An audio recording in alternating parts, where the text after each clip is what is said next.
Nikhil, you mentioned the bottoms-up word twice on the show. Let's talk about some of those ideas. And since it's Diwali, a new exchange around the corner, let's talk about the two stocks related to that, and maybe an FT or an MCX, whichever you deem fit. I think you like that space. Oh, yeah. I think, there are very few businesses globally which are a growing annuity business. You can say power is an annuity business, but that's a static annuity. Most of the infra companies have static annuities. They're not really growing annuities. Exchanges everywhere in the world are growing annuities. And that's why I like this space and this business. Obviously, the players there are very few players in that. But I like NSE, which is obviously a private company right now, but we do believe it will get listed over the next couple of years, if not earlier. I obviously like Financial Technologies, which is another proxy for exchanges, and it's a technology company which has moved into exchange platform.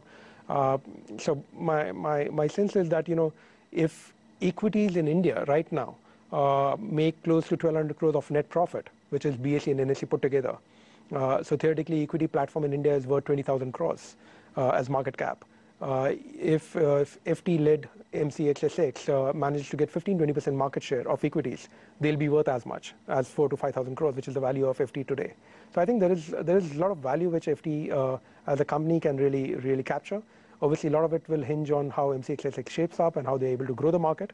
But I think exchange is a space to really watch out for. So I would be very comfortable there. Okay. And Nikhil, if anyone has been reading your reports, they know you have a movie fancy. What is it that you like from that space? For all the right reasons. I track media. So yeah, but I think there's one company or a couple of businesses which I've started to like a lot more. So one is PVR, which is in the exhibition space. While I've been bullish on PVR, I've structurally been slightly more skeptical on the way multiplex as a business can evolve. I've changed that stance. I've started to like that a lot more, and specifically in PVR's case. I think there's a structural change which is happening in exhibition as a space. You're seeing a lot more consolidation happen. You're starting to see a business where occupancy levels are moving literally from a 30%, sub 30% zone to a 40% plus. And as I see the pipeline of content as you move forward, I think the content over the next 1 year will ensure that this 40% level would possibly sustain. So that's a business which has huge amount of leverage available. So my sense is PVR as a company, as a business, will surprise a lot more. So I would think that investors might want to take a relook at that.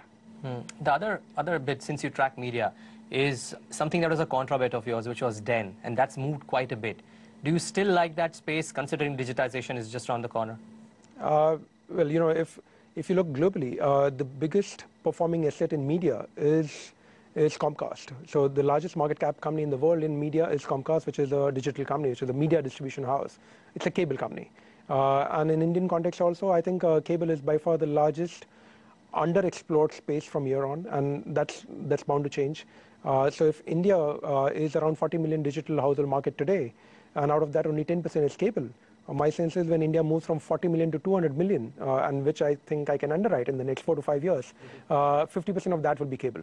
So I think the biggest opportunity curve, which is structural in nature, is there with cable. Government mandate and digitization is something which happens everywhere in the world.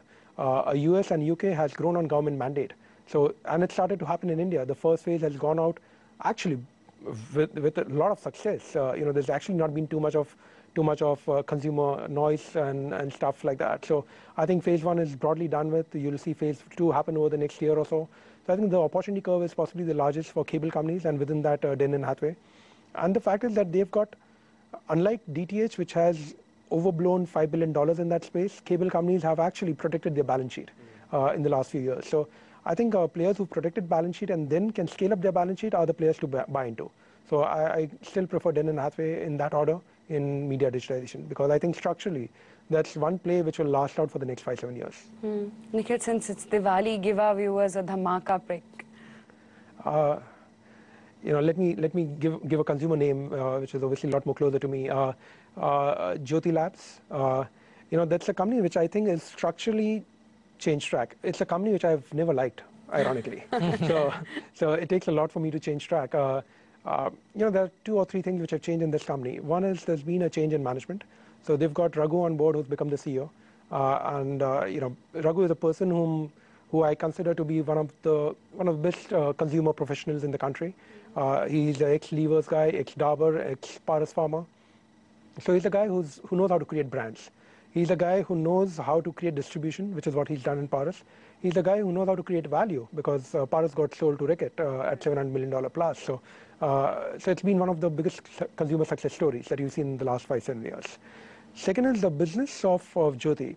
I think with the acquisition of Henkel, they get a mid-premier portfolio, and my sense is that Indian consumer is actually mid-premier.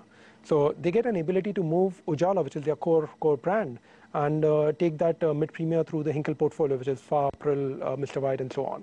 So I think it's a very good brand portfolio to have.